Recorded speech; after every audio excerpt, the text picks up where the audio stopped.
What?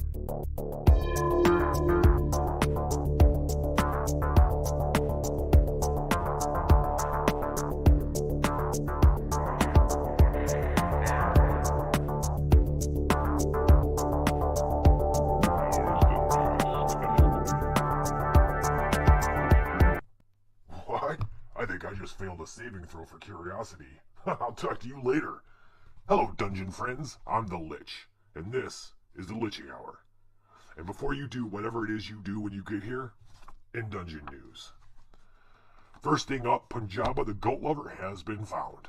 He was not eaten by a black pudding as we previously thought. He was just, outside with his goats. But it has been a pretty exciting couple of weeks, friends. And I don't know about you, but I'm looking for a lot less excitement. I'm kidding. We're a dungeon, we're not a human village. Am I right? With that in mind, the Beholder Burlesque is back in town. We're holding a raffle to win some free tickets. If you can write your name, or you have a name stone, drop it off on level 2. Or if you have a few copper pieces, come see the show on level 1. And finally, the remote from the Common Rooms TV on level 3 has disappeared. I don't want to accuse anyone of stealing it. It's not magical. I repeat, it's not a magic item and therefore has zero value to anyone else other than the person who wants to watch Krogar's Heroes. Okay? So return it when you can. Thank you. That's it for the news. Enjoy your stay. Viva la Dungeon! Hello, Dungeon fans, and thank you, Lich, for the news. Welcome to the Liching Hour. It's Friday night, which means we're playing Dungeon Crawl Classics. I'm Kevin from HR, level 9 of the dungeon. Tonight we are continuing, and I think we may be wrapping it up, the Dungeon Crawl Classics original adventure, People of the Pit. We rejoin our heroes after a big melee with a surprise guest, this 10-foot tall, blubbery, tentacled beast that fell rather quickly. Not, I wouldn't say quickly, but they're feeling pretty proud of themselves when suddenly they all turn to find a gigantic tentacle, the one that they had climbed down, reaching out of the hole that is into the area, the cavern they were in. And that's where we're going to join them, right there. If you're new to the channel, this is Chat Plays. The idea being that if you want to chime in, please do. Either here or if you're watching on YouTube, write some comments. We will craft a story together. That said, let's get to it. I think tonight's going to be a big thing. Something's going to happen here. Well, something's definitely going to happen. But how far and how big that something is, it remains to be seen. Armstrong, our wizard, had drank a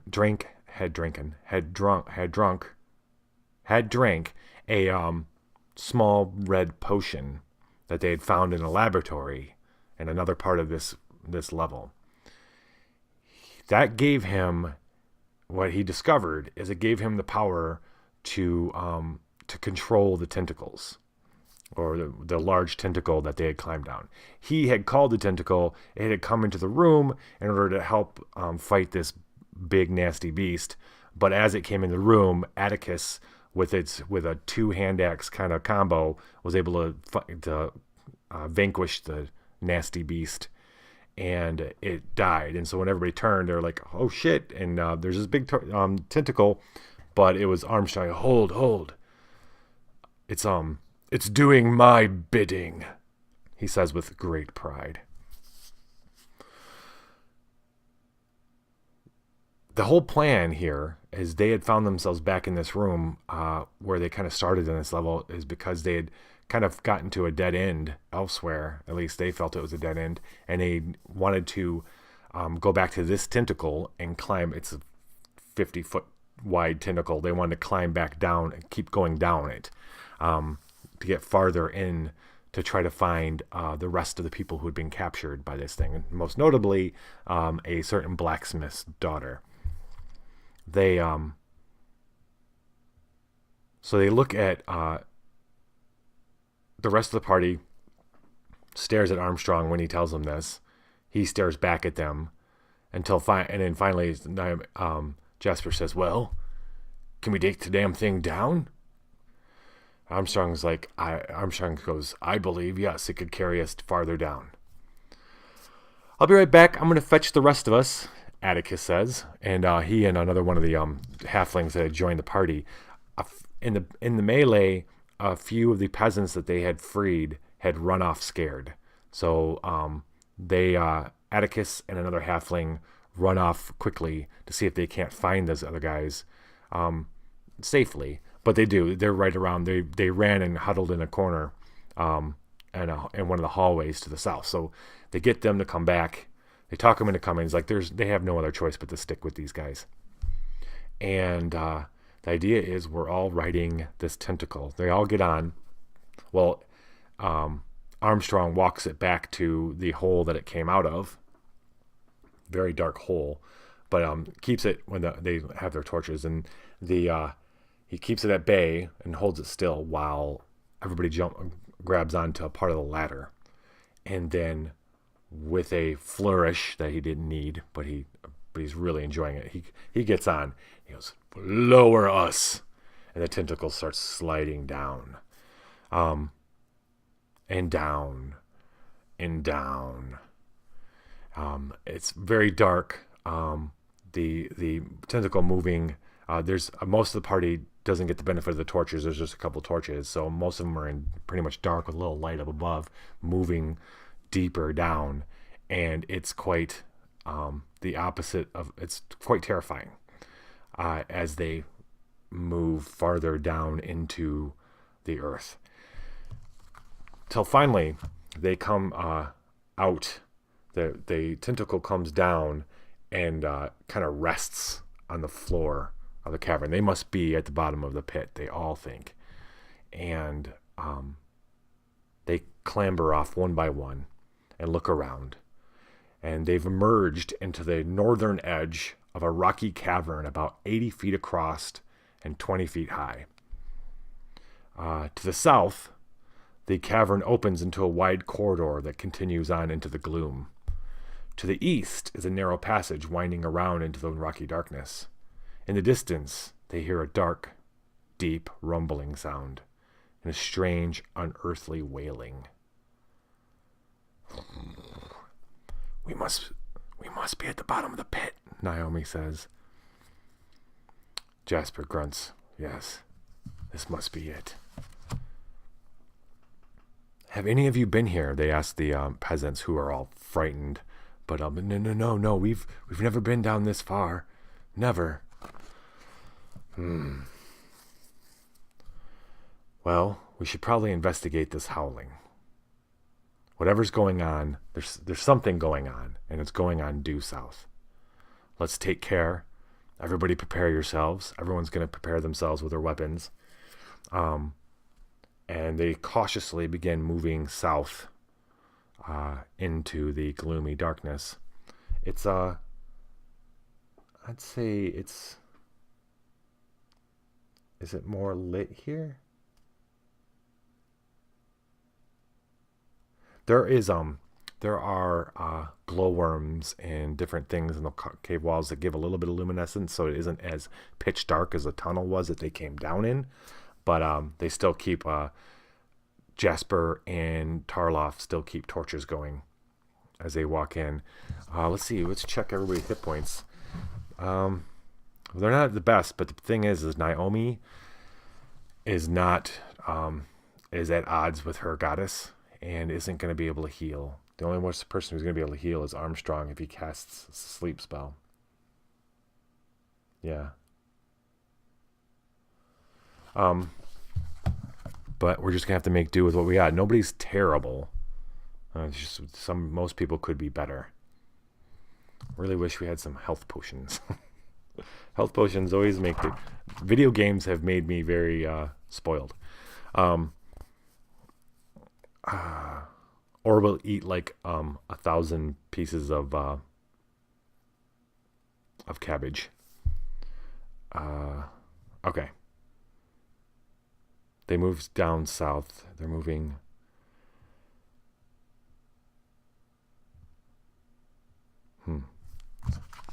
I wish I would have. I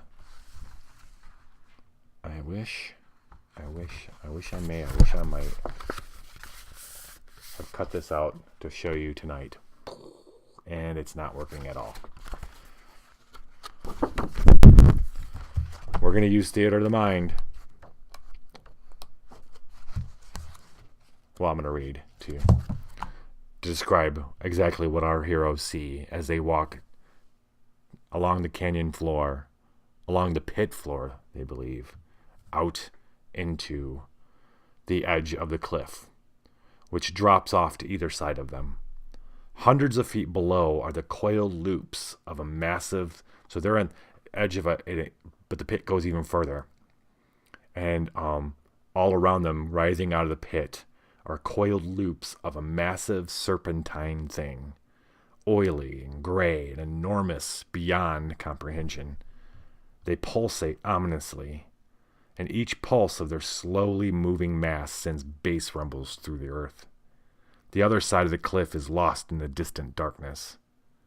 Not far away, a rocky promontory juts out 20 feet over the edge of the cliff.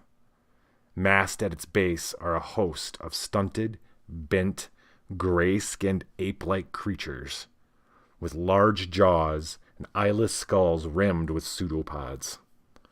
They hold a beautiful young woman bound in fetters. At the end of the promontory stands a stick-thin man in a blue cloak, his back to them, hands raised to the sky, making an unearthly wailing noise that's altogether creepily familiar. Beside him are two cultists, one in crimson, the other in yellow, as well as another of the blubbery, beaked creatures they encountered just a half hour ago. As if timed to his wailing, a curtain of waving stalks rises from the depths before him. The stalks end in eyes, toothy mouths, and hooked claws. They undulate in a strange rhythm, swaying ever closer, as if they're getting ready for the feast they're about to have, or the sacrifice they're about to have. So basically, we're at a large cliff. There's a promontory that's sticking out over the cliff, and at the end of it's the blue cultist summoning the tentacles with his minions, his arch minions, the crimson and yellow cultist, and one of those big blubbery things. I don't know what it's doing there, but it's there. And then at the base, walking up the base, are these ape-like people of the pit that are bringing this girl, who most assuredly is the blacksmith's daughter, but if not, is at least another peasant. And now is the time for action. Now is the time to do what? What? Okay. I'm going to give the guys, we're going to have a huddle here. These people haven't noticed, these things have not noticed our party yet. So we're going to give them a couple breaths, big, deep breaths to figure out a plan of how they want to attack this. There's 10 of those creatures that are carrying. 5 of them seem to be carrying the woman and 5 other moving with them. This is a much larger group than they've faced before, and they know for a fact that the yellow guys and the red are much stronger than the gray cultists. The blue, who knows what that guy can do? And there's a lot of tentacles out in this area that that these guys, now that they know that these guys can control them, that they might have to deal with. So there's a certain amount of impact they need to make right away in order to have any chance at foiling these people or ending this. Jasper runs and just jumps in the pit with his sword. Shade Slayer. No. Armstrong. That spell you cast with the shield, can you put it on me? This is Naomi, our cleric. Naomi is at odds with her god, so she's not going to be casting any spells. But she's the most heavily armored of all of them. We've tried many times to make her more of a tank. It hasn't been working so far, but this is the last time because Naomi, not the last time. She's gonna try this. Naomi's the de facto, not the de facto. She's the leader of the group. Armstrong says, "Of course, yes. I think I can, yes."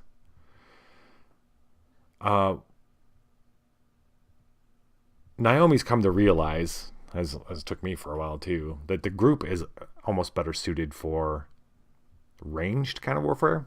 So in her mind,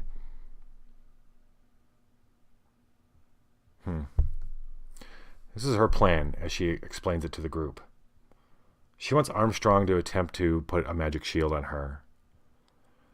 She's going to run down and try to get to these guys. She's not too far away. She can get there in a run. They're too busy doing their thing to notice these guys, to notice our party. She's going to run down, get cast upon, run to attack and attempt to save this woman while Jasper, Tarloff, and Tasha pepper them with their bows. 2 long bows and a short bow. And Standish has got a short bow. Atticus speaks up and says he's going with her. She says no, he needs to stay, but he's going to go anyway because he adores her. And he doesn't have a bow of any sort or any kind of thing. So he agrees, but he's planning on running right after her as she goes. The peasants are going to stay back until absolutely necessary. We have 2 groups of peasants, so 8 of them. They just have little daggers and stuff. They're going to come rushing in if stuff starts going bad. Yeah. That's the blacksmith's daughter, they say. One of them says, Pierce, the mercenary. Pierce says, no, why don't we... He says, all due respect, ma'am. I feel like we can help you in your initial charge. Okay, well, Naomi's thought was she's going to go in there alone. Just terrible thought. It's a terrible thought. But these people want to save anyone. And they've got a better shot at taking out these ape dudes than they do of those other people. So his suggestion, Naomi agrees. Naomi and this group are going to run in there. And, yeah.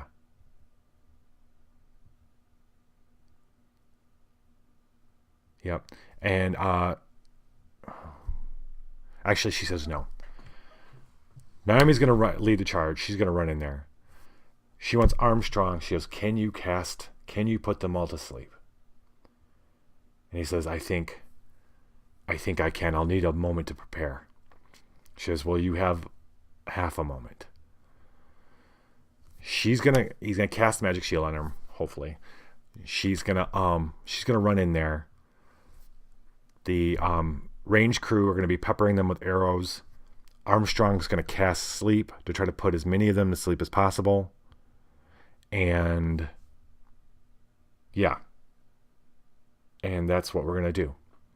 And then as soon as we can cut down to 10, everyone's going to focus fire because that'll probably draw the yellows and the red cultist, possibly the blue, and we'll deal with them when that happens. Oh, and okay, after these guys pepper them with arrows, that's when the eight peasants come running in.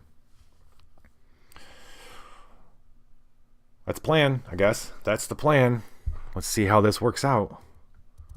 Best laid plans of mice and lich.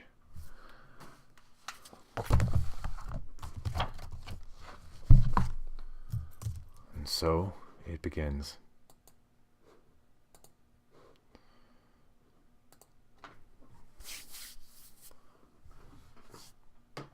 All right. Dice tray. Okay. Respect the dice tray. Who's first? Well, I'm going to give these guys, because they discussed the plan, they were cautious, we're going to give them a surprise on these guys. These guys are kind of wrapped up. These guys being the bad guys are kind of wrapped up in their stuff. So they won't know what hit them. You won't even see me coming. Okay. So, Armstrong. Well, he can... He's going to attempt to cast Magic Shield on her, and he's do it quietly. He can do that one quietly. We need... okay, yeah. It's going to be this one. Armstrong knows that it's very important that he does not fail this. He's going to spell burn. He's going to do a spell burn for both things that he's about to do. Casting, there's a cool chart for doing spell burns that I usually don't use, but I think we'll use it now. He's going to spell burn, which means he's going to lose some ability points in order to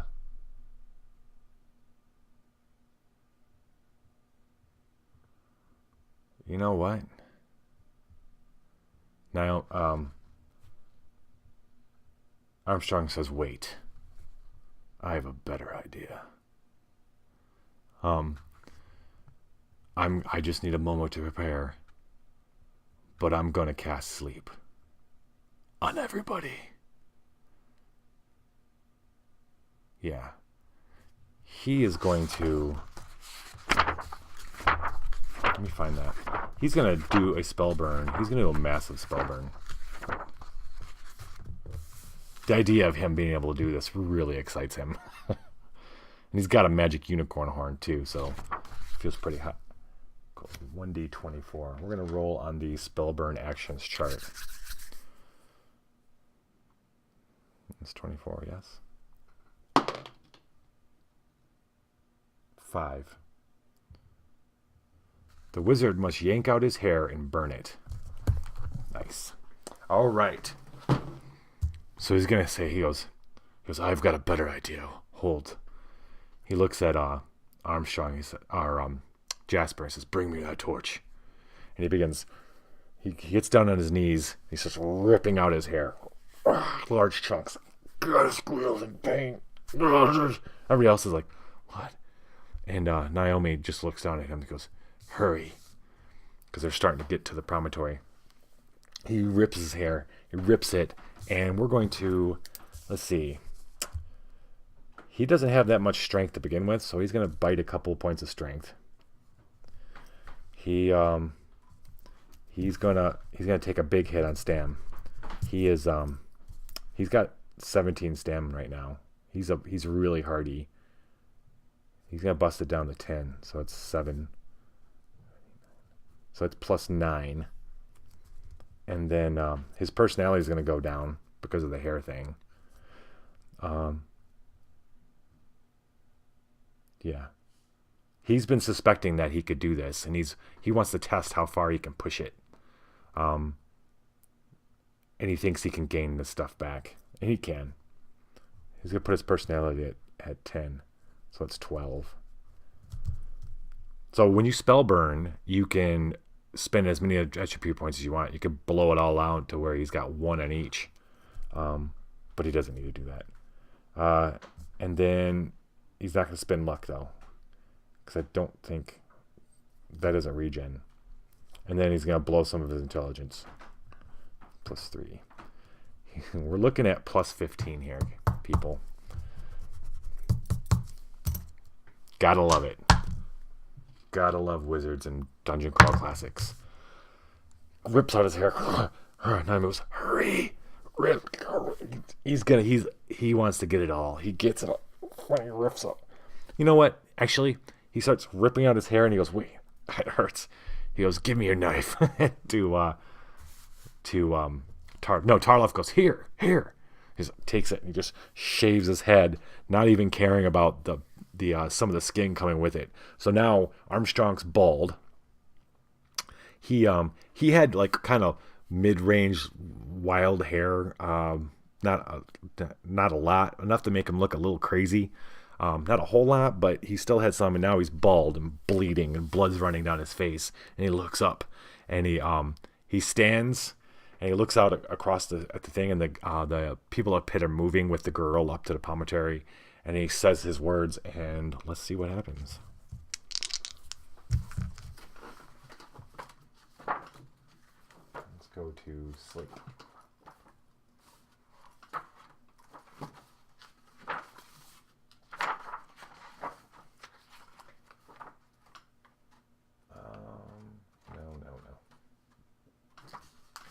Sorry, hold please.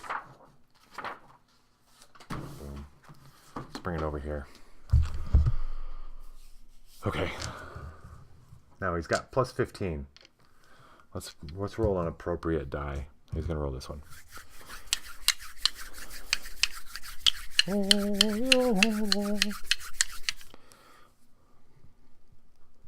He starts speaking, very calm.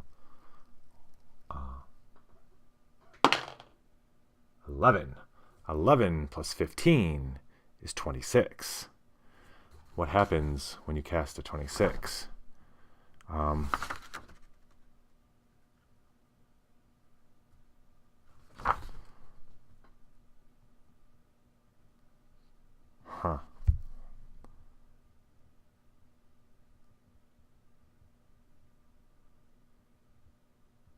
Okay. Man, if he would have rolled a 20 or something, that would have been crazy.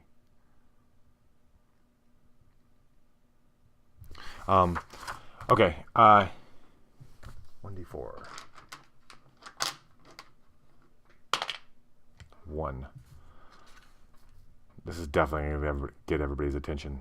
This ray of shimmering dust bursts out of every part of him.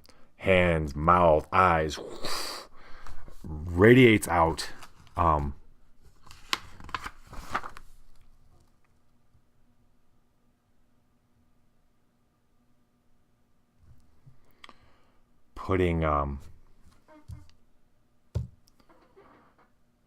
Hitting the washing over the people of the pit that are carrying this woman.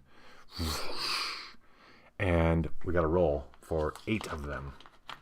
He's going to be able to put 8 of them to sleep. But they get a save.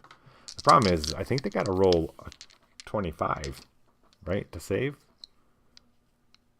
Yeah. So I don't see how these guys are going to do that. What are their stats again? So typically the save is whatever his roll was.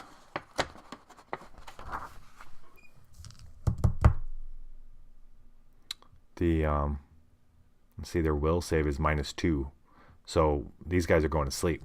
So as the dust, the shimmering light whips over or cascades over these ape-like creatures, they just start falling. Boom, boom, boom. The girl screams out a little as she falls to the floor. But that causes the yellow cultists and the red to turn and look, and they can't hear them.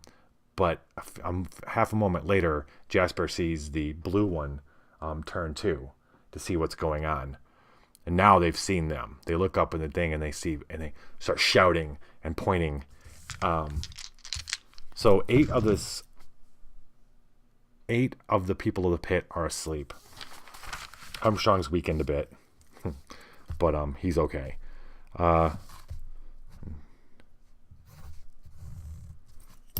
The 2 are confused.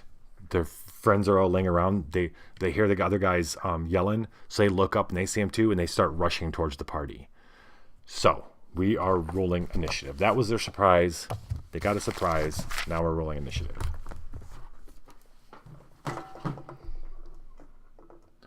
All right.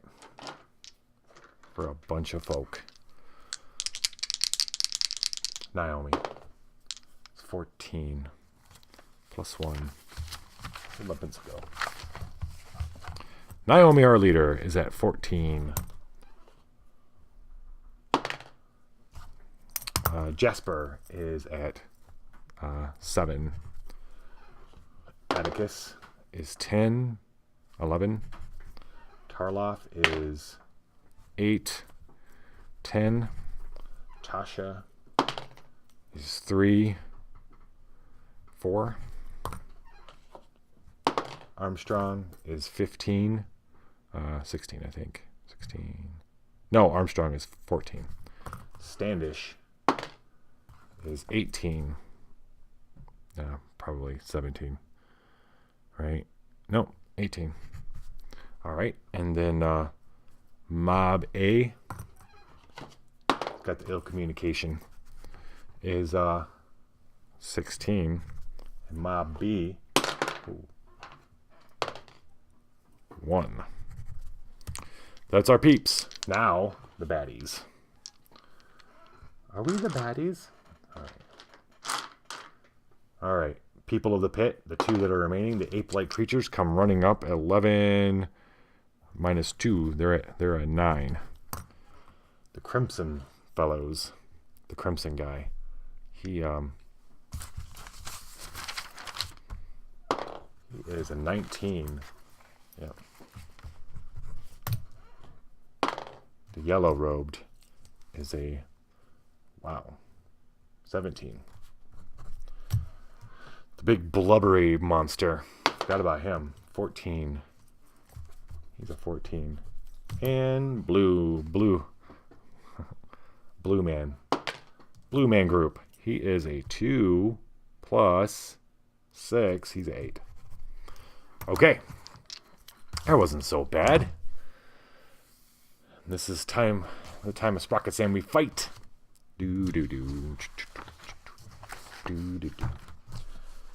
Oh boy.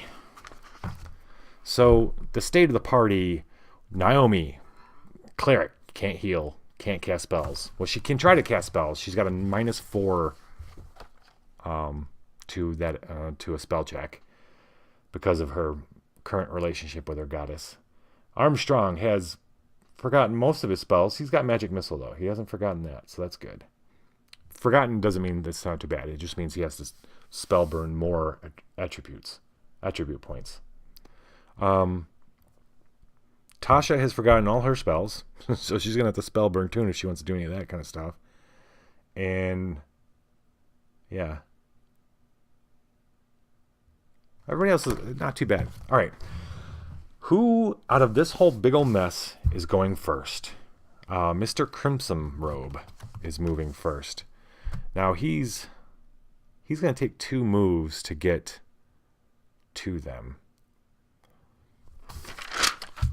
He's going to run down the promontory. Okay, so let's set the stage. We're now being faced. The blue-robed fellow has dropped his arms and turned around. Beside him, we have got red and yellow, and beside them is or just in front of them is the big blubbery beast. They're at the top of the promontory, about 25 to 30 feet up, and then at the base of the promontory, there's another 30 or 40 feet away to, I'd say a little bit more than that. So he's going to run down to the end of the promontory, and he's going to cast something these guys haven't seen yet. It's a nasty bit of business. Yeah. So the red cultist comes running. He's the first one to act when he sees he turns to see the guys fall, and he sees the other guys. He just books down to the end of the promontory, starts speaking, waving his arms, howling, ululating. That's a 12, right? Mm-hmm. Does he get any pluses for it? No.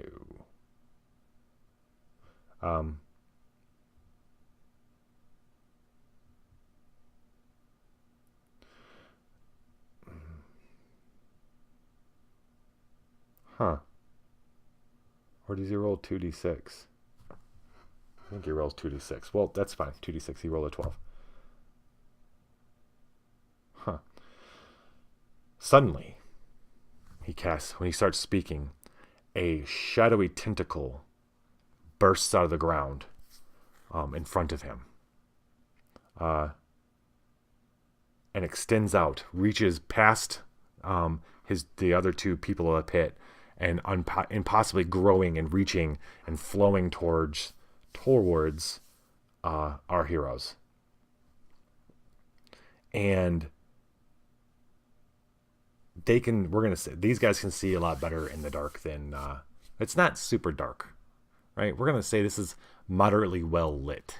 They're not all working in the dark, but this shadowy tentacle is being drawn to the source of the spell. It follows the magic. That's what he's doing. He's sending it to Armstrong.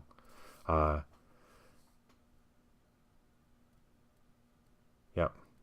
It's going to attack him. Armstrong has an AC of 6. 9. Sorry, 9. The arm gets the shadow tentacle gets +6. So he's at 14. So yes, he hits. It's not that great for Armstrong because he feels himself it whips him, and it kind of goes through him, but when it goes through him, it feels like it takes a piece of his strength with him. And in fact, it does affect his strength. He feels weaker, and that's already bad because he blew a few points. He's only got like 5 strength now. So that was that. We are dealing with a shadow tentacle.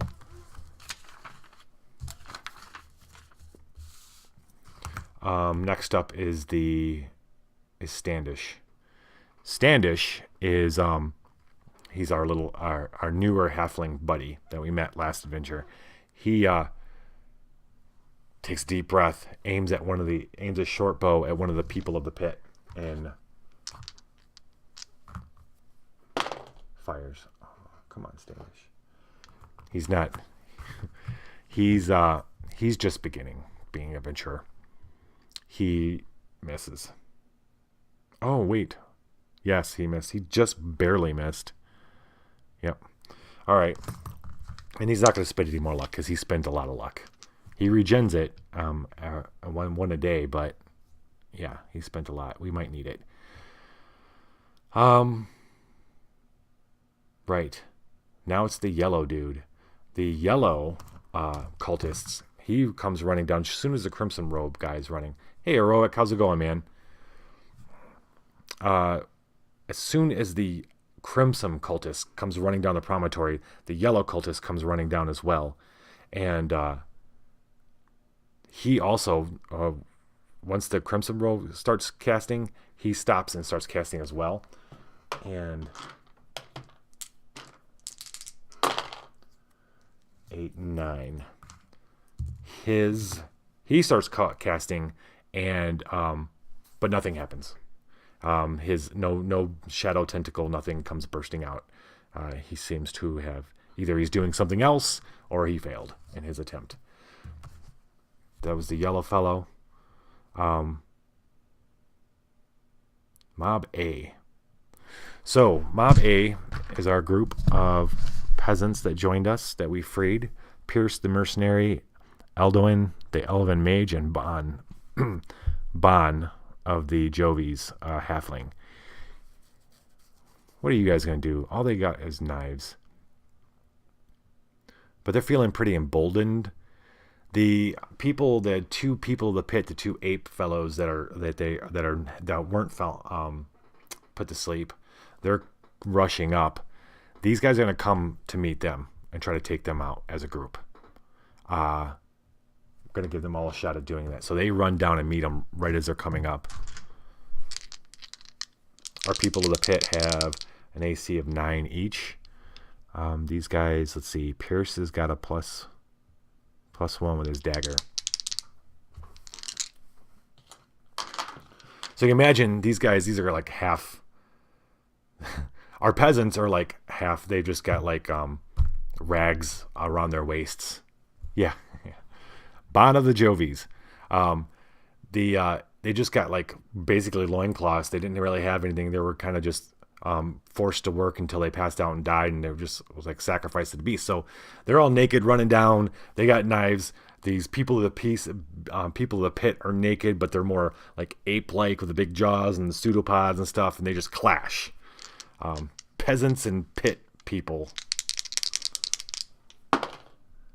All right. Looks like. All right. Pierce gets a hit in against these abominations with his dagger. He, Pierce is the first one to get to one of these, and he screams.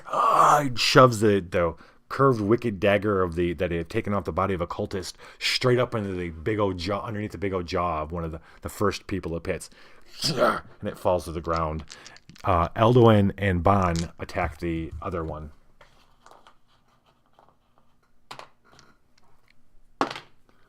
Elduin trips over his feet and falls. I won't even roll for the fumble on that one. We're gonna have him fall prone, and then Ban hits with his dagger. Let's see. Ban just scream. Ban's the little halfling. He runs and jumps and puts it right into its sternum, and then falls back and then watches it as it falls back and dies. This time this is a little note that people who are watching. This Tasha notices this. These guys before everyone's used in this dungeon to like tentacles bursting out of them.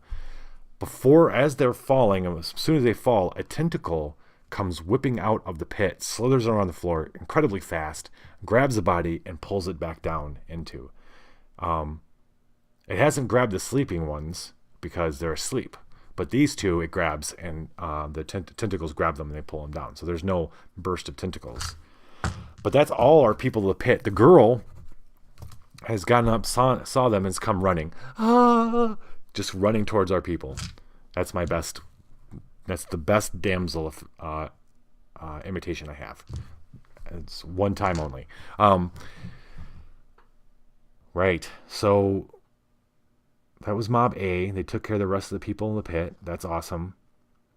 And then with a screech that sends chills down their spine and of everybody, the large blubbery beast that was standing with the yellow and crimson cultists comes shuffling down, and the crimson and the yellow robed ones step aside while they're doing their thing, and it blubbers past them on its way towards the characters.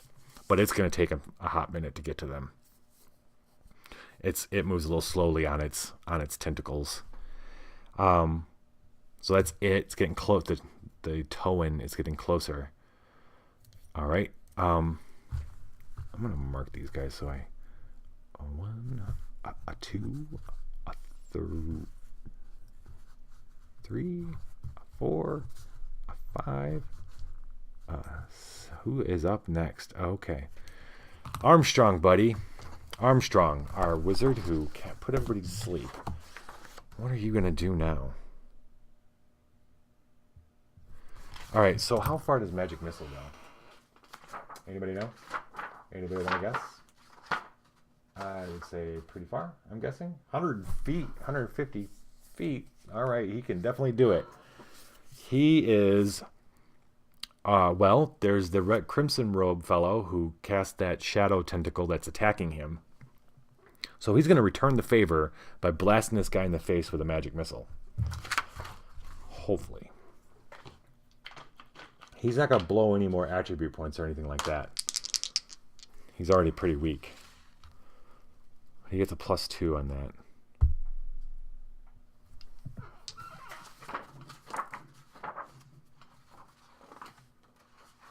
What did he roll for the sleep check?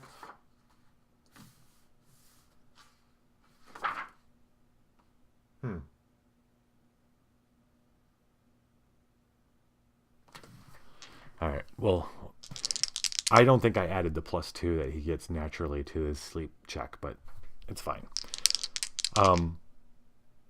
We can't go back. Can never go back.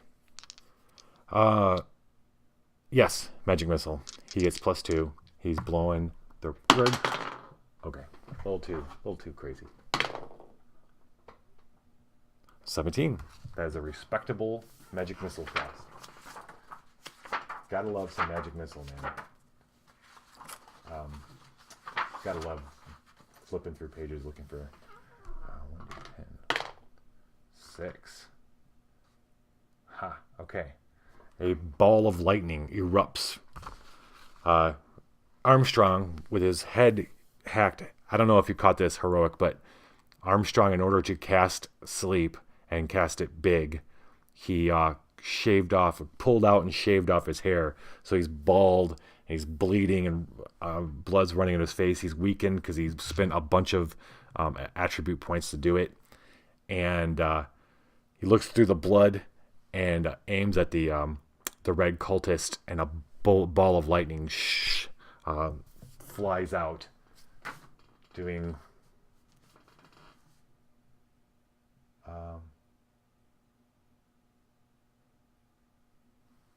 not as much as I'd hoped. Not nearly as much as I'd hope. I'm tempted to spend a little luck on the roll. What does he got for luck? Armstrong has spent no luck ever in the 3 adventures that he's been on. Or 4 adventures. This will be a 4th adventure. That's pretty good. Pretty sneaky, sis. Let's see. If he will be doing 1d4 plus caster level.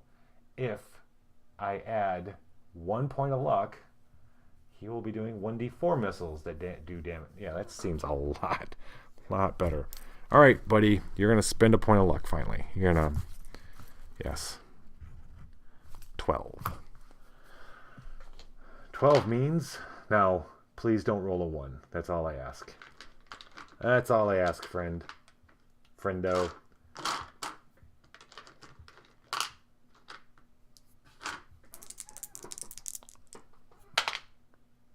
Ooh, look at that.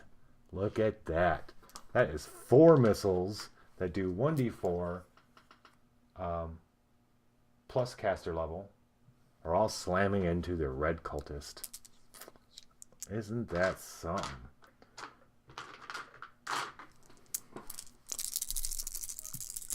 Is that 1d4 each? Wait, hold on. 1d4. Yeah. So it's plus 4 right now. 4, 3, 3, 6, 10. Oh. 4 and, oh, that's 10. So 14 points of damage. Hold, please. Drum roll, please. This ball of lightning shoots out from Armstrong's hands, whips through, bursts through the shadow tentacle thing, and slams into the red cultist, lifts it off its feet, and he slams back and then starts sliding off the cliff. And as it's sliding off the cliff, if you're really paying attention, a tentacle comes up and wraps itself around his head, his neck, and pulls him back down into the pit. And Crimson is down. Well done, Armstrong. Armstrong is becoming MVP of this adventure, I would say. All right. Cool. That's Armstrong. 5, 6. Okay. Armstrong, and then now it's Naomi. Naomi. Her whole idea kind of went to heck. Well, Armstrong kind of saved the day for that. Her idea probably would have sucked, but she is still wants to do what she's going to do, and she goes charging down to get it right up in everybody's face. She only moves 25. She's going to take her a minute. So it'll take her a second, or at least a round, to get down there. She goes down, she grabs the woman, and then kind of like, well, it doesn't grab her, but she goes, "Get behind us!" She just starts walking down as fast as she can with her trident and her chainmail. She's not going to make it to, what do we got? We got the base of the promontory. We got all the people up pit are dead. We've got a yellow cultist, and we got the big blubbering beast. What's Jasper? Jasper is going, not yet. He's going to come running after her, because Jasper is the only one that's going to be able to slay this beast. but Naomi's going to try to take it on anyway. Oh boy. So that's Naomi. She's taking off. That's what she does. Okay, so next up is Atticus. Atticus doesn't like the idea of her running off by herself either. So he comes running up beside her, running along with her. He's not making it down there just yet. There's going to be no fighting there. And then it's Tarloff. Tarloff. All right. Tarloff. He's got the longbow. I think Tarloff's going for the blue dude. Tarloff sets the blue guy in his sights. Because, yeah, he knows that the arrows don't do well versus the... he's got a longbow, and he's going to be able to reach him. And his arrows don't do that well against the monster. And Atticus, I'm sure Jasper and Naomi are going to be able to take care of that thing. He's going to go for the boss.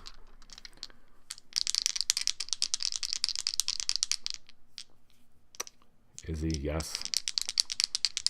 Okay.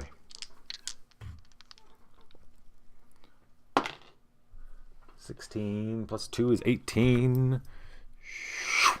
This arrow comes out of the darkness, out of the gloom, slamming into the blue-robed cultist. Shunk.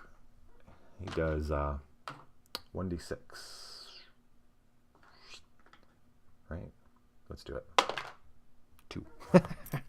All right. Well, it's expected. All right. It doesn't slam into him. It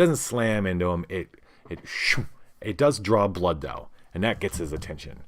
If they could see him, they'd see his eyes. His old wizened eyes kind of slit. And, yeah. But it didn't do much. Okay. Okay.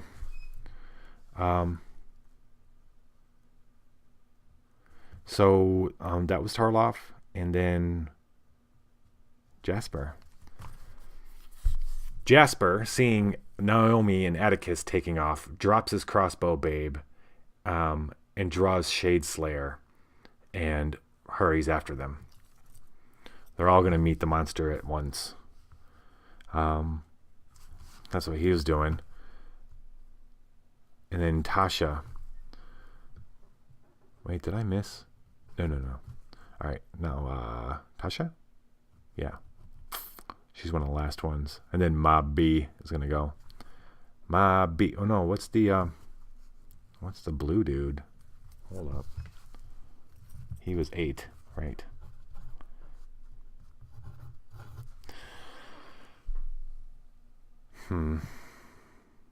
Okay. Blue dude. Blue dude taking the hit. Raises his arms again. And a,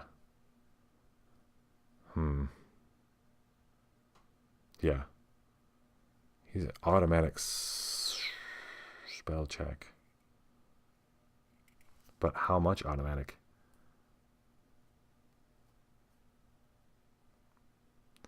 A large tentacle out of the mass of tentacles that are going on around them and below them, all around in this. The backdrop to this whole fight are these writhing tentacles, gigantic, some 25 feet wide, some 50, some might be maybe 100, and then the little ones with the mouths and hooks and stuff. And out of that, at first, none of the party notices, but he summons one, and it's coming. It comes racing down, and it's going to, in the next round, it's going to find someone to pay for this intrusion. Oh boy, that's next round. We'll worry about that next round. And then Tasha. What are you doing, Tasha? Tasha has got a short bow. She is going to attempt to shoot the yellow cultist with her short bow. Oh, really? That's +2 too. She got pretty good agility. She's hitting him, right? Yes. He's much hardier than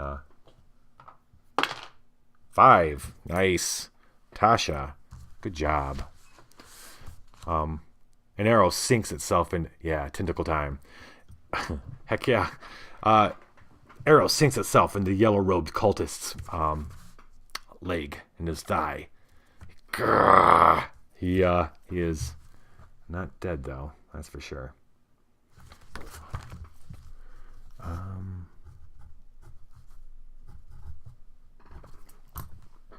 And then finally, our second mob of characters are... They're running down to join the other ones. So we got a mass of people that are midfield. Everyone's going to meet the beast first, and then either continue on next round to attack the yellow cultist. So we're starting back at the top. Crimson's dead. He was first up. The yellow... No, Standish. Standish. All right, buddy. He, yeah.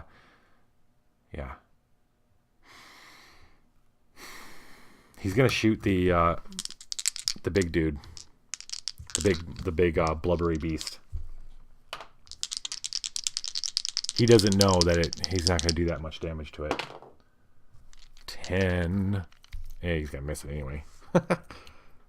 Standish is just a way for us to get rid of unwanted arrows. Yeah. Okay, sorry, Standish.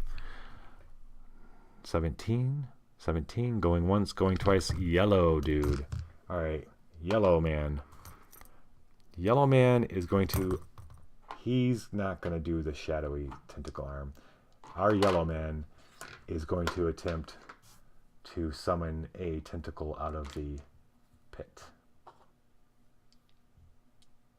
I need 3d6. Let's just do these. I don't know where the other one went. I'll pick you. Does he summon a tentacle? 6, 9, 10, 11. He does not. He is not having a good he's not as good as his leader is at summoning tentacles. So he fails. Good for the party. Bad for him. That leaves Mob A. They all fueled up. You know, it killed those pit people. Fights turn in their direction. Nobody's died yet. They come screaming with their little daggers at the beast, at the 10-foot tall blubbery beast that's moving towards them with the beaky mouth and the owl-like eyes. And let's see how well they do against it.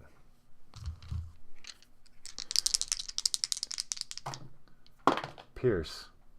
What's this thing's armor class? It's 13. Pierce. Ooh. Aladoin.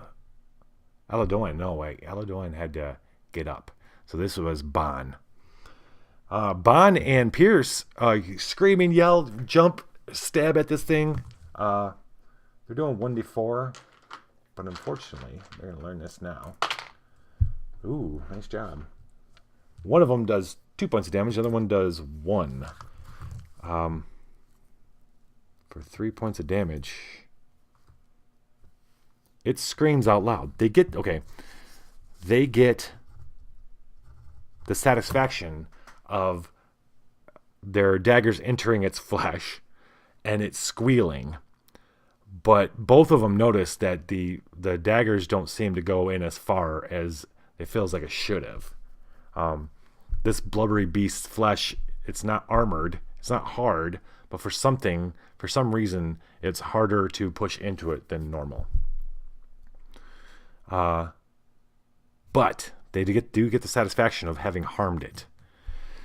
It may cost them their lives, though. I'm going to be completely 100% honest with you right now. That said, Mob A is done, and oh, look, it's time for the big blubbery beast to attack. I wonder who he's attacking. Yeah. Well, technically, actually, let's see. Naomi's got better agility than this guy. Yeah. Just as they do that, Naomi comes up at its face and stabs it with her trident. Which isn't magic, unfortunately. It would be a lot cooler if it was magic. She stabs with her trident, and it misses. She misses. She goes to do it, but it's already rearing up because it's going next, and it's attacking the... let's see, can I get 2 hits? Nope, just 1. It's attacking either Pierce or Bond. Oh, Pierce. Pierce is the bigger of the 2. I liked you, Pierce. Your armor class should be 10. Holy mackerel. Lucky you, buddy. Pierce, a seasoned mercenary. This thing rears up and whips out with one of its tentacles with little hooks on it. And he drops and rolls out of the way. Good for you, man. Okay. Then... that was a tone. Armstrong. Armstrong's really hopped up on magic, man. He's really feeling it. He's like, you know what? He's going to cast Magic Missile again. This time he's Magic Missiling the yellow. He knows that guy's what he's trying to do. And he's going to stop him. He gets +2. I want a good one for him.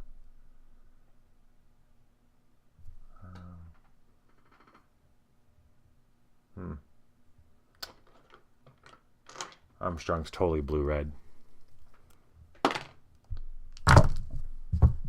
Well, it was a good run, Armstrong. All right, let's see what happens. We need to... yeah. All right, he's got to roll 1d sucks. 1d sucks modified by luck to see what happens next. Will he get corruption? Will he become corrupted? 1d6. What's his luck again? His luck is actually modifier is pretty good. +1. All right. 1 + 1 is 2. What happens at a 2? Corruption. Okay. We roll in the corruption chart. Armstrong hopped up on magic. Oh. Okay, we won't use that one. We'll use this one.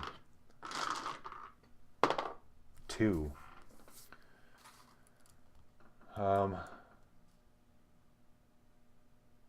Roll 1 to 8. 1 to 4 is a 2.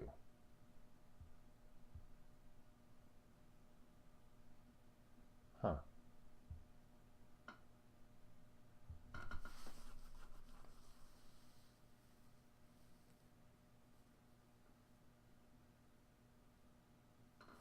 So, what else happens? Gains impacting with any guys.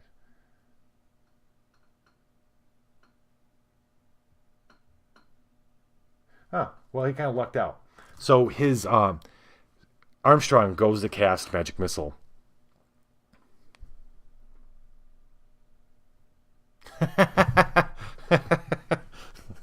Yeah. You know what? I think you're right.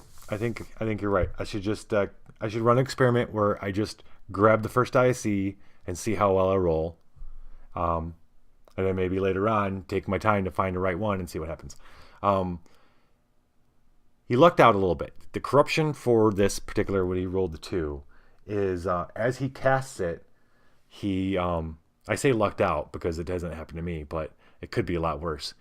He goes to cast it expecting to see lightning shooting out and blood and mayhem and death, and instead the words fly out of his mind, and from the point where it was supposed to erupt out of his hands, it kind of inversely erupts back, and this blue, icy blue, shoots down, the color blue, shoots down his hands and up his forearms on both sides. And he looks down at his arms that are now permanently bright blue. From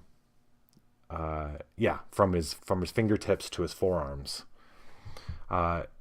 He's lucky. It could be a lot worse than that. And he's forgotten Magic Missile.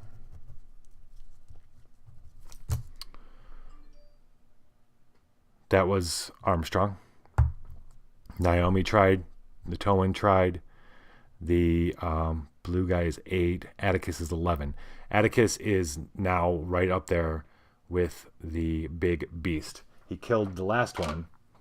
He managed to land the death blow the last one. So he's not feeling too afraid. He's going to be throwing his 2 axe. He's got 2 hand axes. He's going to be attacking him with both. What is this thing's hit points again? I mean, armor class I think is 13. Ooh, that's cool. That's a 12, which Atticus gets +1. So he managed to hit with one of them. And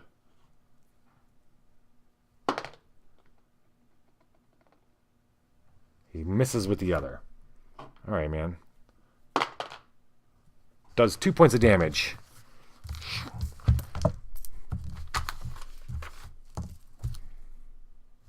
Two points of damage. It screams in its weird cawing way. Oh, wait. Weird bird-like screeching way. Okay. Tarloff takes a deep breath. He's aiming again at the blue dude. The blue dude. Oh, that arrow goes wide. Off into the pit to never be seen again. Or will it? Tarloff? Jasper. No. Blue dude. Blue dude comes after Tarloff. The blue dude sees the arrow coming again, and he's looking for Tarloff. Meanwhile, his tentacle comes bearing down. Let's see. The melee is going pretty crazy around the midfield with the Towan. I think this guy could see. I think this guy's pinpointed Tarloff. This tentacle comes whipping down, bearing down past the people, the melee, and right towards. How fast does this thing move?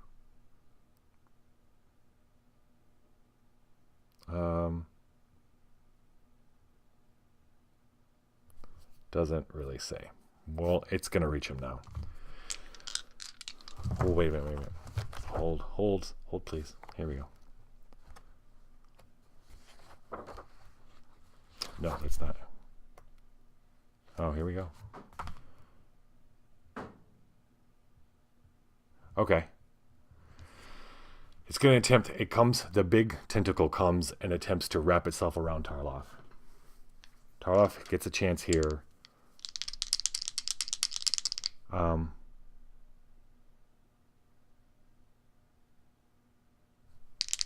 He's got a 12. We'll let him use his agility instead of his strength here to dodge out of the way.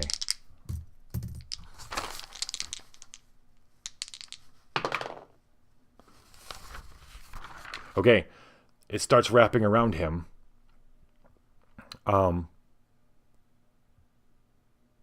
As it starts wrapping around, he goes to dodge, and it moves a lot quicker than he expects. And it wraps around him, and he slams with... Oh, geez, what's he going to do? He doesn't have a whole lot of time here.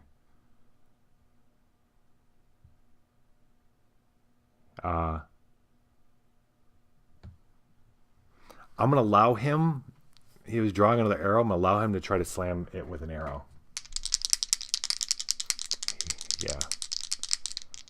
He gets a free attack. The arrow breaks in his hands. He goes to want to stab it with the arrow. He try to take the arrow out, and he's trying to do too many things. It's got him wrapped around, and it lifts him off the ground, and that's where Tarloff is right now. Okay. That's what you get for going for the big guy. Armstrong? No. No, Armstrong already went. That was Tarloff. Then there's the 8 dude. And then Jasper. Jasper comes roaring into the fight with the Towen with Shade Slayer. And both he and Shade Slayer want blood. They've come to like killing these things.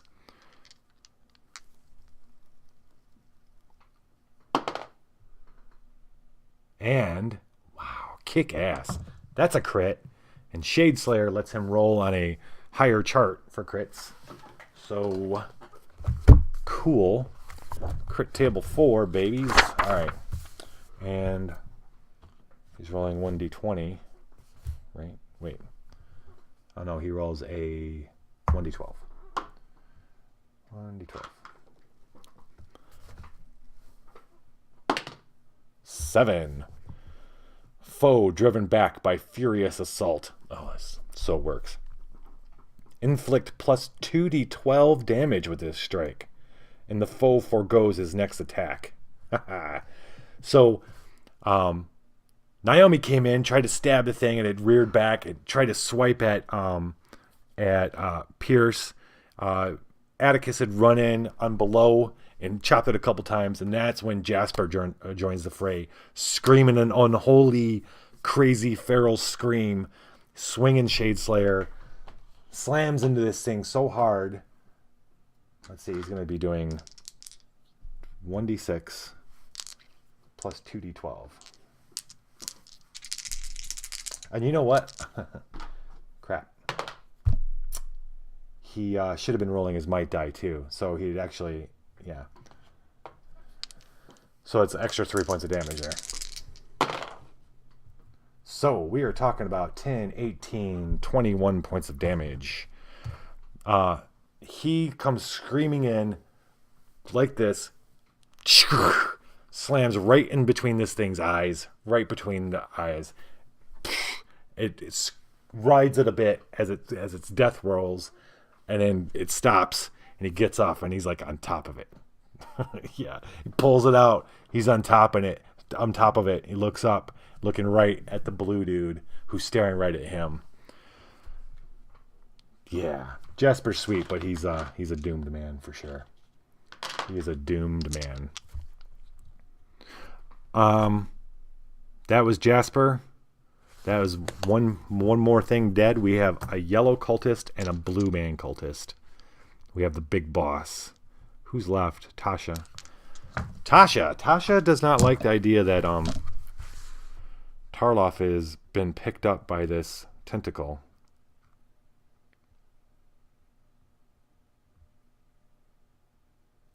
She's going to attempt to shoot it in hopes that it will let Orville shoot. Wait a minute.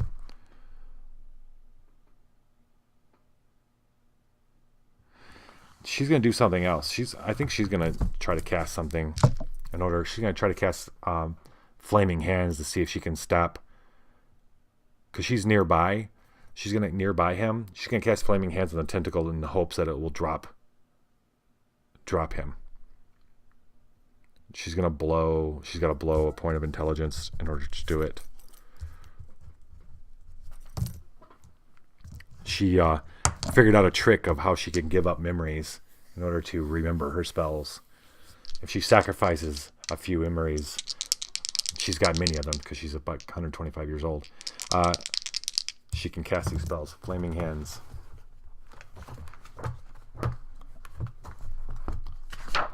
And this is where Kevin typically rolls a 1. All right.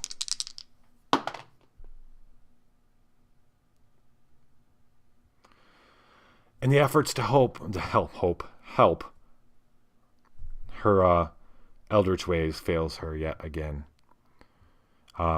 Nothing comes out. She curses her damn. She vows that she will get better. Oh wait, it's plus 2 is 10. She's not gonna spend any more. No. She misses. She fails. So was she the last one? Yeah, because blue dude commanded the tentacle. Yellow dude's got a tentacle on its way. Tasha is last. Ma B. Ma B. Ma B is in awe of Jasper, and he's standing up on top of the body of this beast, staring at the blue guy. They look down. They see the yellow dude waving his hands down at the bottom. They scream bloody murder and come running at him, attacking him. There's 4 of these guys. We've got Margot, Britt, Tak, and Davy. Davy's another halfling. All with little daggers.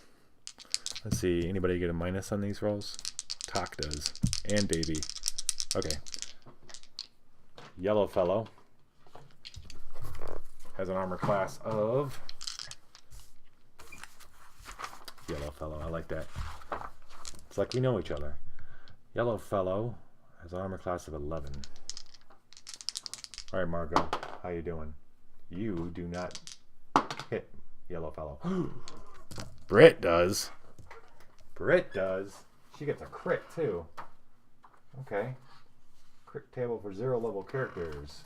I think she only gets to roll like a 1d4 on it. Oh, 1. Force of blow shivers your weapon free of your grasp. Inflict 1.6 1d6 damage with a strike and you are disarmed. Alright, so she hits this guy so hard she actually does 1d6. But she loses her dagger. 6 points of damage. Well done, Margot. Was that Margot or was that Britt? That was Britt. Britt the scribe. He knows how to handle a dagger.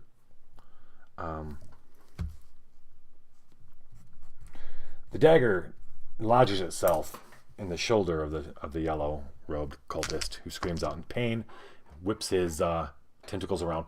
Roar. I don't know how they make noises. They've got tentacle faces. That's the best I got. Okay. That was Mob B. They're done. They're it. We're top of the round now. And the new king of the top of the round is Standish. Still Standish. Still Standish. Trying to shoot arrows. All right, Standish turns and sees his friend Tarloff he's gonna take a shot at that tentacle. For sure.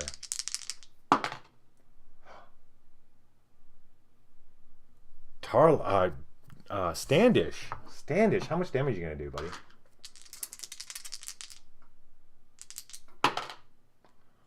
Four.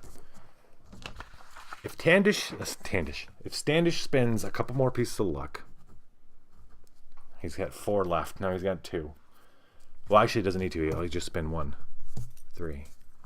Because he gets 2 for it. Standish has been missing the entire adventure. He hasn't been much use. He hasn't been able to really made any kind of impact. But this time, he comes through.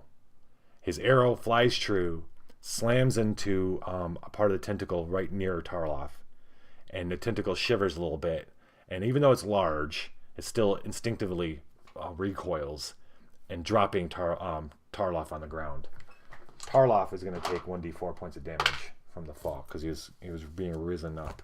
2 points of damage. Standish has given Tarloff another chance. Awesome. Okay, that's Standish. Now it's Yellow Man turn. Yellow Man turn needs to fight for his life.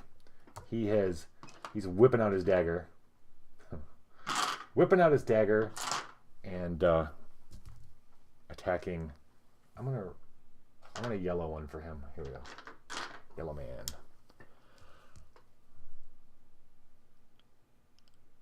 He gets +5. All right. So, Britt, the one that left her dagger in him, is the first one to catch his anger. And he hits with a 21. And how much damage does he do? He does 1d4 + 3. Yeah. So he It's gruesome. He slits her throat with his dagger. He's much more skilled with it than hers. She got lucky, and her luck ran out. Brit, the scribe, falls, and a tentacle comes out of the pit and grabs her and retrieves her, pulls her back down into the pit. Pour a little Red Bull out for Brit. All right. Okay. Yellow dude. All right, we're at the 14th. Nope, Mabe.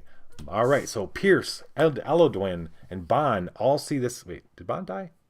Bond didn't die, right? No, he didn't. Pierce was almost killed. Well, he was swung at. They see Britt go down. They see everybody. This yellow guy's fighting. They run. They rush him. They bum rush him. Too bad they couldn't have done it just before that happened. But that's the way things go. Pierce gets a +1. 7, 8. He misses. Elduin falls again.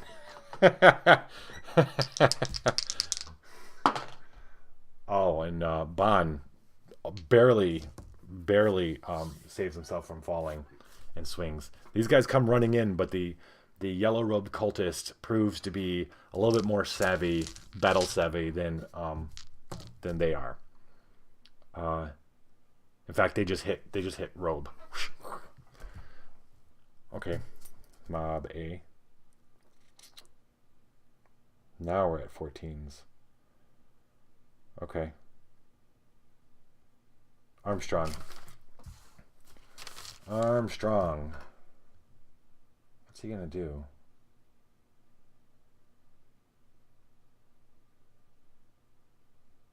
So he is corrupted by the magic missile. Part of him really likes it. Let's see. He doesn't really have any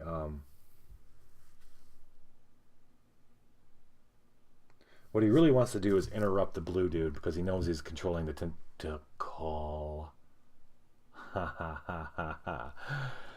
That's when Armstrong remembers that he too can control tentacles. He steps forward. He's got to make a check. He closes his eyes, puts his hands out, and attempts to summon a tentacle for himself out of the pit, with the idea that it will attack the blue dude. 8 plus 2 is 10. He needs 2 more. It does not work. It doesn't work. Wait. Atticus is going to spend a couple points of luck.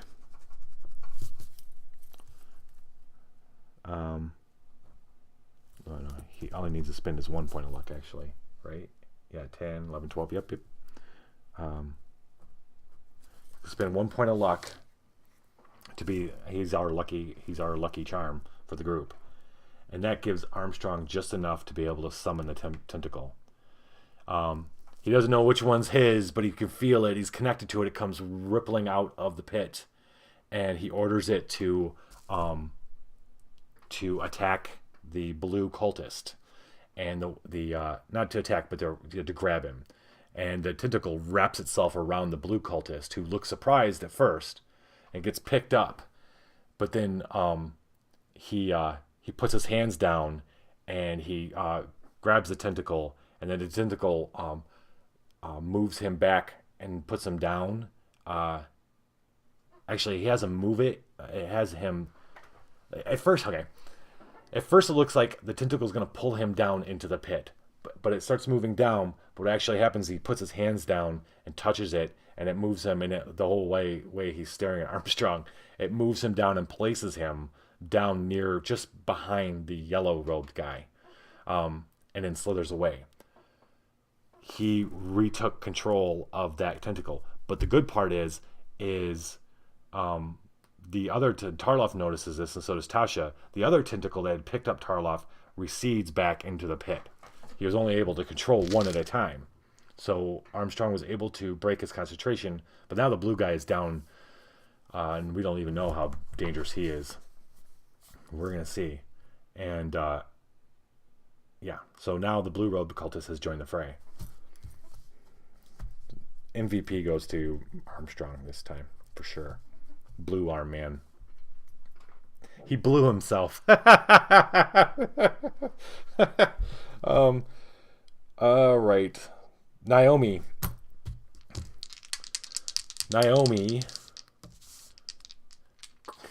She wants to be useful. She's so tired of not being useful. She just rushes as fast as she can to stab this yellow.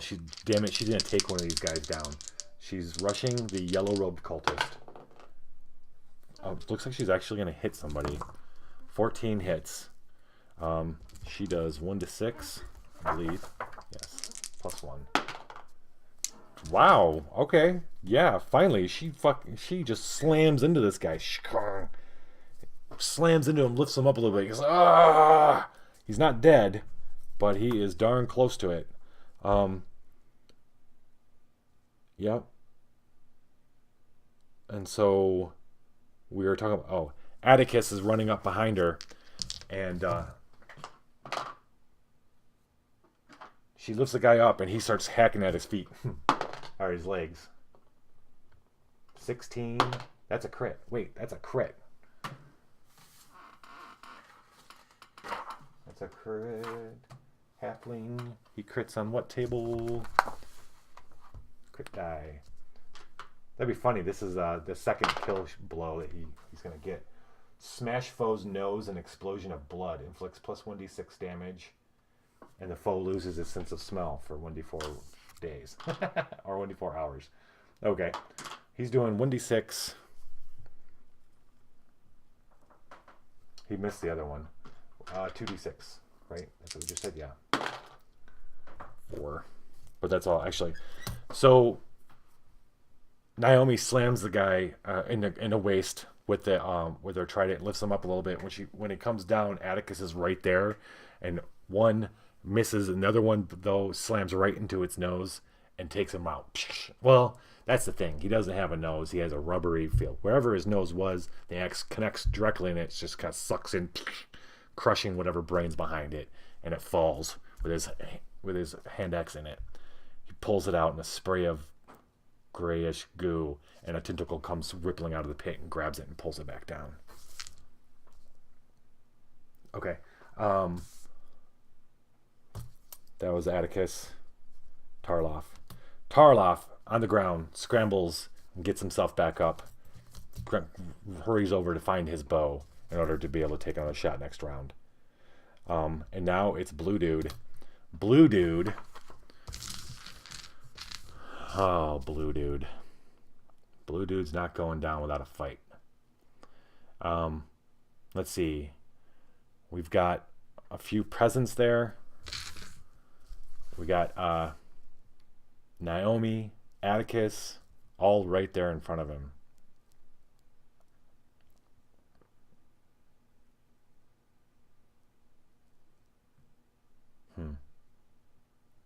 I wonder if he's too close to taking out. Yeah, he's just gonna start fighting. Kill the weaker ones first.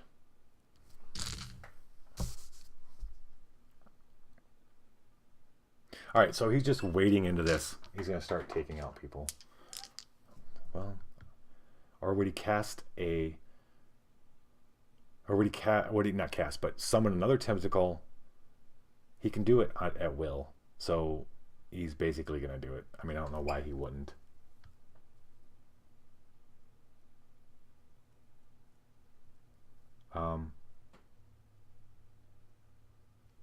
So another tentacle. He's looking at everything.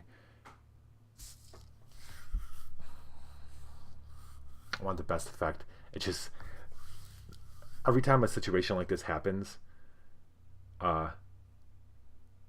actually, I'm trying to think if I was gonna say every time a situation like this happens, Naomi's the one standing there, and I, naturally want to say, well, she's standing there, all noble looking in her chainmail, that he's gonna send a tentacle towards her. But then again, Jasper is standing on top of the dead Towen, staring at him. Well, he's got Armstrong. He knows can control tentacles, and he's got Jasper there. He knows this is a bad thing. He's gonna take people out. He's just gonna start swinging. He's got a mass of peasants here. It's time to kill a peasant. Margot. Yeah, Margot the cobbler dies to the blue cultist's blade. He just starts walking towards Naomi, killing these peasants.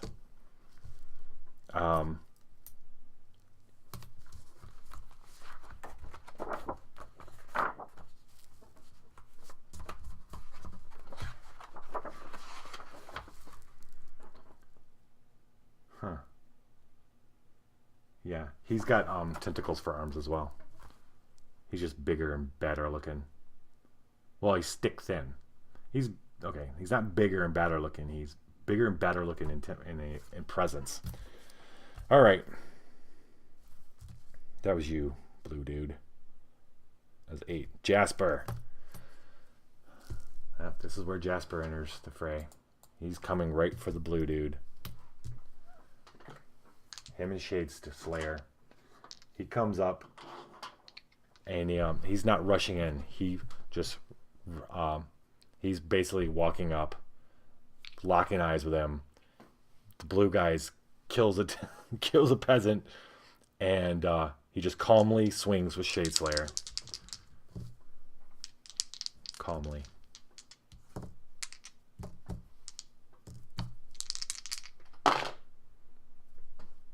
Oh, so close to a crit. That's a hit. 26. Whoops. Jeez. 5 and 6, 7 from Shade Slayer. Plus 1 is 8 points of damage. He swings, and the blue robed cultist, stick thin blue robed cultist, puts up his arms, and Shade Slayer slashes across his arms, his tentacles. Maybe he wraps his tentacles around the blade, and it slides through, but it slices him, but it doesn't seem to slow him. I guess he's got a dagger wrapped up in one of it. That's how he's using the dagger.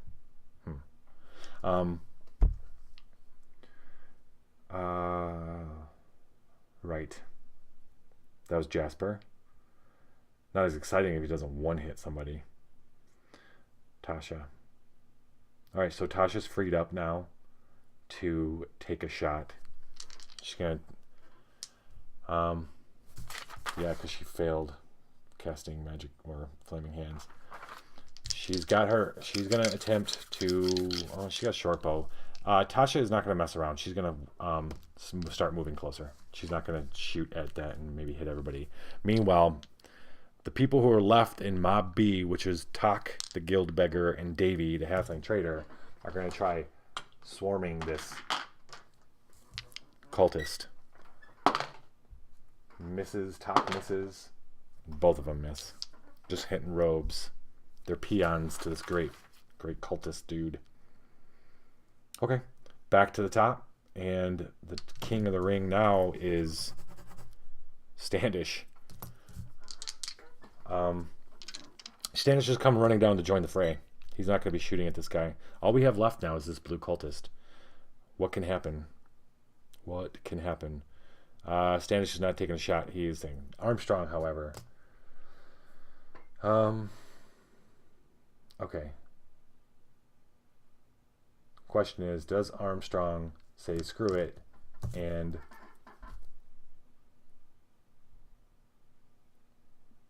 yeah, he just says screw it. Takes out his knife, stabs himself in his arm next to another place where he'd stabbed himself. Blood splotch out, and he casts magic missile. in order to, yeah, so it's minus another stamina. We're going to cast Magic Missile on this guy.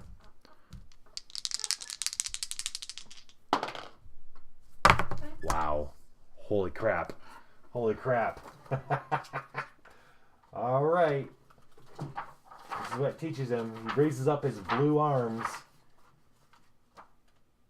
And, so he cuts his arms. He cuts himself, and he goes to do it. When he does it, he's thrown off by the sight of his blue hands and arms. And we need to roll again. No, that's...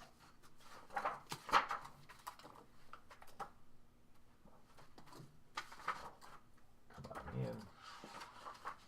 There you are. All right. Got to roll 1d6 modified by luck, so 1d6 plus 1. Again, he rolls a 2. He is corrupted. 1d8. Brow, I said he got away easy last time. Where's my 1d8? I need a 1d8. Okay.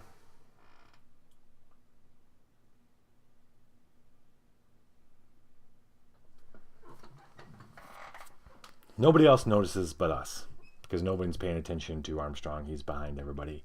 He raises up his arms. He's like, I'm going to be the one that kills this guy. Screw it. He cuts himself. He raises up his blue arms, and he goes to cast, but instead of the spell bursting out of his hands like he expected this time,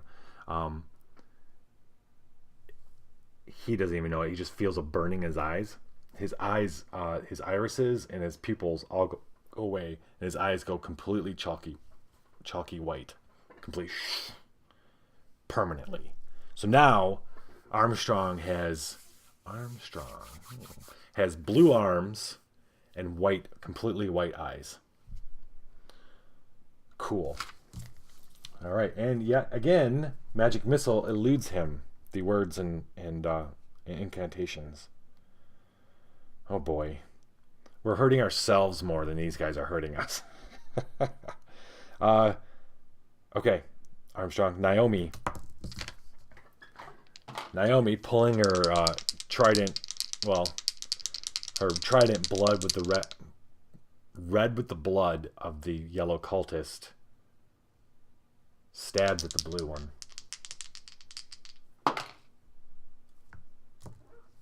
Go, Naomi. Naomi crits. Naomi crits on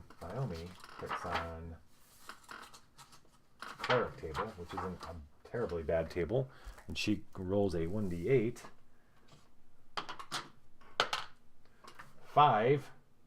Same deal. She smashes the foe's nose, an explosion of blood. She hits this guy in the head. D6. Additional d6. Plus 1. 9 points of damage. Stabbing this guy in the face with her trident. The blue cultist takes it to the face.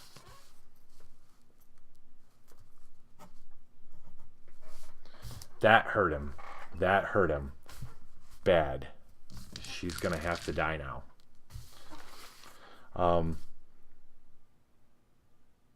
Okay, that was Armstrong, that was her, and then Atticus. Atticus is all up in this guy's business. He's here to finish the job.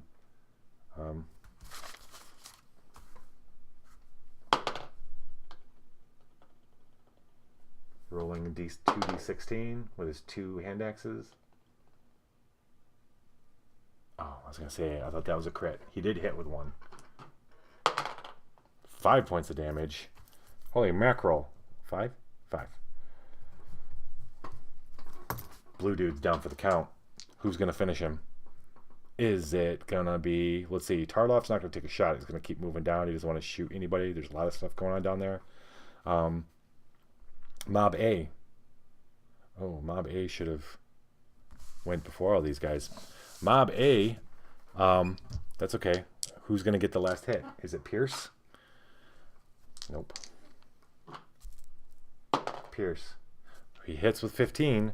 He's going to do 1d4. too. Stabs him. It too, Brutus. It's like it's like Caesar in the Senate right now. Pierce stabs him, but he's not down. Eldoin misses. Oh, actually, she was on the ground anyway, or he was on the ground. He was getting up. Bond misses. Okay, that leaves. Oh, Tarloff wasn't doing it. Bobby Strong. Okay, so technically, Blue Dude gets a. He is going to summon a tentacle that comes out, wraps it around him, and lifts him up off the ground. He's going to attempt to escape. It lifts him up off the ground.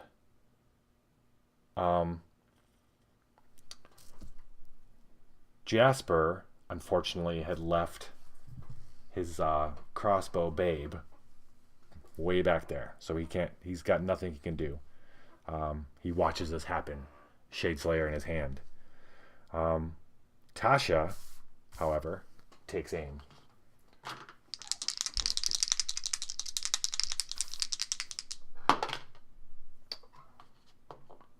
Tasha rolls a 6. She gets +2.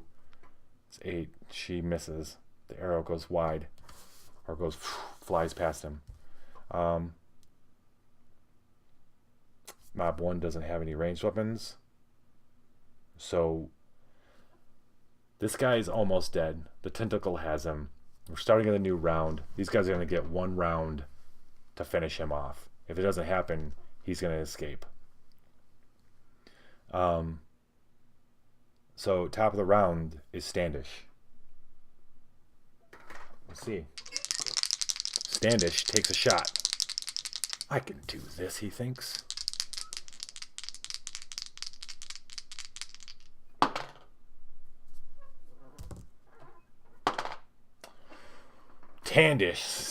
Standish, our little halfling buddy, takes careful aim.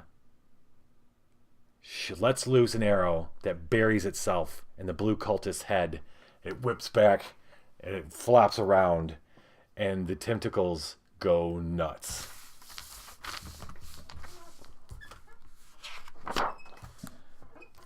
There's a suddenly rumbling from far below. The remaining tentacles swarm to his body, swarm to him in the tentacle, coil about it and carry him rapidly into the depths below.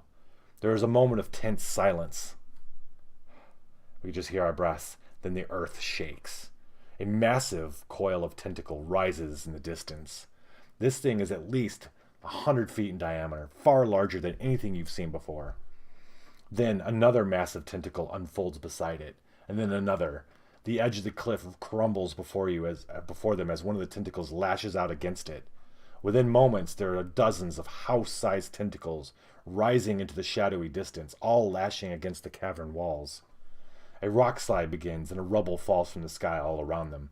Suddenly, the entire cavern feels as if it's in the midst of an enormous earthquake as the mighty pit beast bashes the cavern walls all around them. Everyone starts running. Naomi grasps Atticus and tell them to run. Atticus starts screaming, run to the back. Everyone starts running back to where they came down the tentacle. They run up there. The tentacle's missing, but they manage to run out. It's covered, and they watch as these humongous rocks start falling as the tentacles are bashing against the cavern walls in the far distance.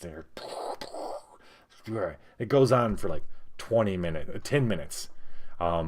Massive amounts of dust. Everyone's afraid. They're all huddled together, all afraid that they any minute the ceiling is going to come down. But finally, the sound stops, and it's maybe another 10 minutes before the dust settles, and they find that there's nothing left of the area. They walk down, there's nothing left of the promontory or the thing. It's all just a huge pile of rocks. But the best part is they look up and they see a little bit of daylight way up at the top of this massive pile of rocks. And and it doesn't look like it's going to be too hard for them to climb out. That's what this is where we end. They're going to be able to climb out of this and limp their way back to where they came from, to the village they started at. The woman, the blacksmith's daughter, is with them, so they saved her. We'll circle back and kind of figure out like how that all kind of comes together next time. But we've managed to make it out without anybody dying. I thought maybe Tarloff was going to go, but our halfling came and saved the day there. Those dang habits. Armstrong is blue-armed and white-eyed. It disturbs everybody when they realize that, because they weren't really paying attention. When they see him, they're like, is this permanent? Like, yeah, I believe so. It's the price of power, he says. He's actually a little proud of himself. It hasn't affected how he can see or anything. He can see just fine. Tasha is a little bit jealous, but only from the thing. It's kind of the things have kind of reversed. Tasha isn't jealous of him for being scarred. She thinks that's a terrible price to pay for the magic, but she has failed so horribly in this whole episode or adventure period on casting that she kind of swears that she's going to be more diligent in making sure she learns, which is good because she's going to level up. Everybody's going to level up. Next adventure, we're all going to be level 2 finally. So that's going to be exciting. We'll see how they do. It'll be just in time for Christmas. We'll do a Christmas episode. Okay, I don't know if that's going to happen. We'll see. Thanks for tuning in. Heroic, if you're still listening, man, have a great night. I'm not on tomorrow night. I won't be on Saturday night this week. But I will be back next week. All right? Viva la Dungeon!